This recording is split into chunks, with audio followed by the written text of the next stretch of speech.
official written Quran was compiled. All of this work was completed within 1 year after the death of Prophet Muhammad sallallahu alaihi wasallam. The written Quran was given to Abu Bakr, who was then the leader of the Muslims, and he kept it until he died, 2 years after the death of Prophet Muhammad sallallahu alaihi wasallam. Before Abu Bakr died, he gave the Quran to Umar ibn al-Khattab, whom he nominated to be the leader of the Muslims. Umar kept this Quran until his death, 10 years later. The Quran was then given to his daughter Hafsa, who kept it with her in her house in Al-Madinah, where she made it available to anyone who wished to copy it or check the accuracy of what they had memorized. After the death of Umar, Uthman ibn Affan radiallahu anhu, he became the leader of the Muslims and the Islamic State, which by then had spread to Africa, Persia, Asia, Europe, unprecedented in the history of mankind. You see, I went to school first in the Caribbean and then in England. And Caribbean education is totally different to the Eurocentric English education. But in either place, we were told Roman Empire, great empire. Greek Empire, great empire. Egyptian Empire, great empire. Oh yeah, really. People used to worship their kings and used to slave people. But a great empire. We were talking about all these empires. Do you know, I never heard of the Islamic Empire, Ottoman Empire. I was in school 15 years. Hello? What happened? We talked about the Victorian Empire. Britannia rules the waves.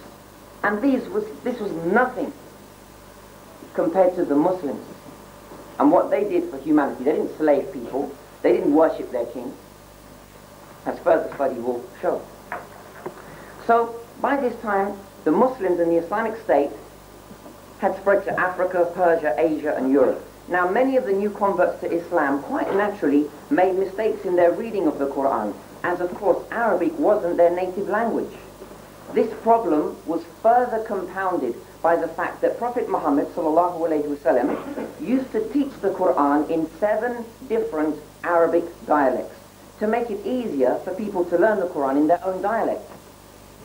Confusion spilled into arguments, and Hudayfa ibn Yaman radiallahu anhu, one of the closest companions of Prophet Muhammad sallallahu alaihi wasallam, he noticed this confusion in Iraq, and he informed Uthman of the situation. Uthman consulted with the most learned and senior companions of the Prophet sallallahu alaihi wasallam, and he asked Hafsa for the original Quran of Abu Bakr. He then instructed Zayd ibn Thabit, who was, I remind you, the scribe of the Prophet, to head a team of 4 scholars to produce copies of Hafsa's Quran in the dialect of the Prophet sallallahu alaihi wasallam, the Qurayshi dialect. A total of 7 copies were made. Uthman distributed them to the capitals of the Muslim state. He also sent an official reciter with every Quran in order to teach the people and to settle disputes in pronunciation, etc. Of the Quran to be burned and to prevent future problems arising. The original Uthmani Quran and copies of them can still be viewed today in Tashkent, in Cairo, in Istanbul, in Topkapi. And today, hundreds of thousands, if not 1 million or more people worldwide have memorized the entire Quran.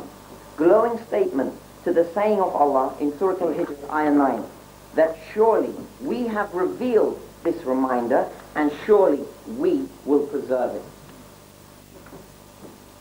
That you work with, that you go to college with, the people that teach you, that give you pieces of paper with certificates that you get a job with. Those people, the ones I mean, these people, they will try to throw some doubts on the Quran and of course Islam. Now, a common claim is that Prophet Muhammad sallallahu alaihi wasallam, he copied the Quran from the Bible. Because it sounds good, doesn't it? Well, the Bible, was been around hundreds of years before the Quran, and there were lots of Jewish traditions and Christian traditions, and it sounds plausible that there was another text around for hundreds of years. Sounds plausible that Prophet Muhammad could have got this, copied it. Sounds plausible. But of course, anyone can claim anything. But to establish the validity of a claim, we have to look for the evidence. Even Harold Shipman, the jury had to hear the evidence before they could convict.